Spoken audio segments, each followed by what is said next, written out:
नमस्कार। सियासत की पॉडकास्ट का ये दूसरा एपिसोड है। आज कहानी उस शख्स की जिसने अपनी पूरी जिंदगी हिंसा में तो बिताई ही, जेल में रहकर अहिंसा पर पीएचडी कर ली। बिहार का मुंगेर जिला, मिर्जापुर बरदह गांव, समय साल 2018। गांव के नदी, नाल, कुएं, जंगल और खेत, कहीं AK-47 मिले तो कहीं इसे बनाने के पार्ट्स। ये सब जबलपुर ऑर्डिनेंस डिपो के थे।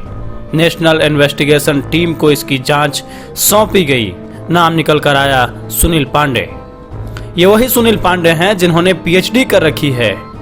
इनका विषय है भगवान महावीर की अहिंसा। इनके जिंदगी का एक बड़ा हिस्सा फरारी में बीता है तो कुछ जेल में।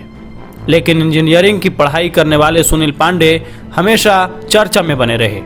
कभी ब्रह्मेश्वर मुखिया की हत्या में नाम आया तो कभी मुख्तार अंसारी की हत्या की सुपारी देने में।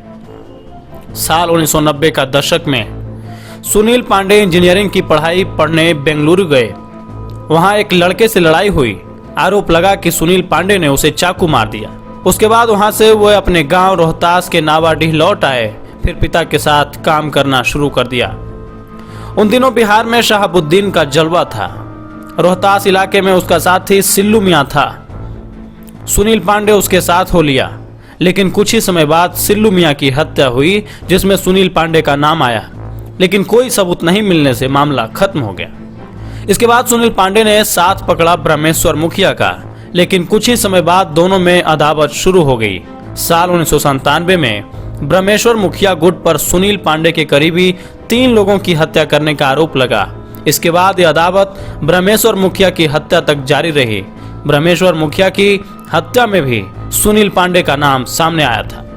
इस बीच साल 2000 में सुनील पांडे समता पार्टी के टिकट पर चुनाव लड़े और जीत गए। इसके बाद 2 बार वे जदयू के टिकट पर विधायक बने। साल 2003 में पटना के मशहूर neuro surgeon doctor Ramesh Chandra के अपहरण में उनका नाम आया और पहले उम्र कैद की सजा हुई, बाद में हाई कोर्ट से बरी हो गए। जनवरी 2015 में आरा के सिविल कोर्ट में बम ब्लास्ट हुआ जिसमें 2 लोगों की मौत हुई। इस दौरान 2 कैदी लंबू शर्मा और अखिलेश उपाध्याय फरार हो गए।